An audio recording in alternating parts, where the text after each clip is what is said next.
Fantasy gaming की वजह से देश के करोड़ों लोगों के पैसे और समय की बर्बादी हो रही है। अब आपके मन में यह सवाल उठ रहा होगा कि फैंटेसी गेमिंग है क्या? My team 11, dream 11, MPL, my 11, circle, बल्लेबाजी, गेम जी जैसे ऐप को फैंटेसी गेमिंग कहते हैं। आज भारत में 7 करोड़ से ज्यादा यूजर्स फैंटेसी गेम्स खेल रहे हैं। कई बड़े स्टार भी इन फैंटेसी गेमिंग ऐप का प्रचार कर रहे हैं। इससे दिन दूना रात चौगुना गति से फैंटेसी गेमिंग ऐप के यूजर्स की संख्या में इजाफा हो रहा है। लेकिन समझने वाली बात यह है कि इन फैंटेसी गेमिंग ऐप के जरिए करोड़ों लोगों को मूर्ख बनाया जा रहा है। कैसे होता है लोगों को नुकसान? फैंटेसी यानी आभासी गेम में आपको ऑनलाइन टीम बनानी होती है। आप फ्री एंट्री या पैसे वाले कॉन्टेस्ट में भाग ले सकते हैं। वैसे तो पैसे लगाकर दांव लगाना सट्टेबाजी माना जाता है, लेकिन इन पर यह कानून लागू नहीं होता। करोड़ों लोगों को करोड़पति बनाने का सपना दिखाकर गेम खेलने के लिए प्रेरित किया जाता है, लेकिन अपने चुने हुए लोगों को ही विजेता बनाया जाता है। बाकी करोड़ों लोगों के पैसे और समय की बर्बादी होती है।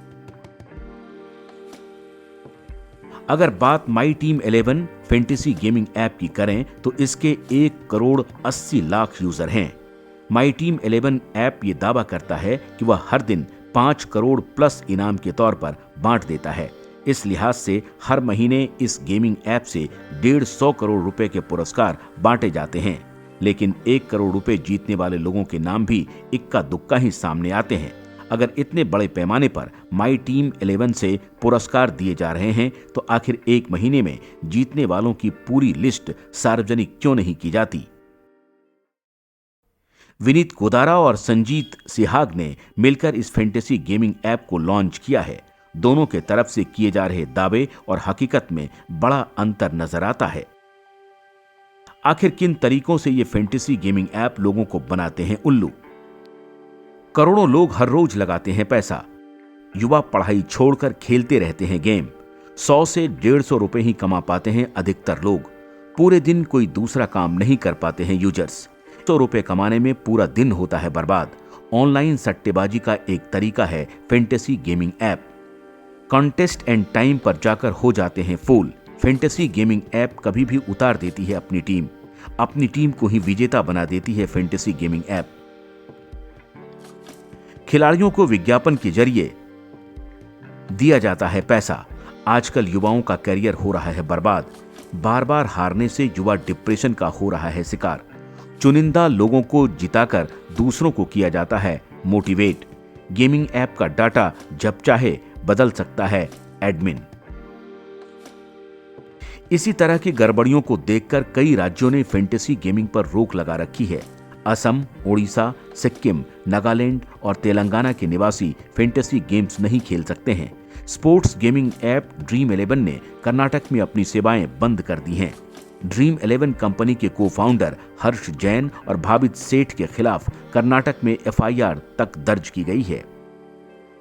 एक कैब ड्राइवर मंजुनाथ ने बेंगलुरु पुलिस को ड्रीम 11 ऐप को लेकर शिकायत की थी। ड्रीम 11 कंपनी के खिलाफ FIR बेंगलुरु के अन्नपूर्णेश्वरी नगर पुलिस स्टेशन में दर्ज की गई है। संसद में भी फैंटेसी गेम्स की वैधता का मामला उठ चुका है।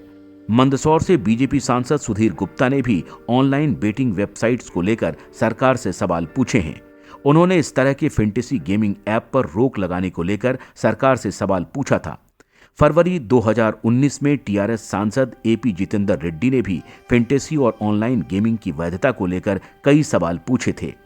इस पर केंद्र सरकार में तत्कालीन वित्त राज्य मंत्री P राधाकृष्णन ने जवाब दिया था। उन्होंने कहा था कि इस मामले पर कानून बनाने का अधिकार राज्य सरकारों को है। कांग्रेस सांसद शशि थरूर भी स्पोर्ट्स ऑनलाइन गेमिंग और धोखाधड़ी की रोकथाम के लिए प्राइवेट मेंबर बिल पेश कर चुके हैं।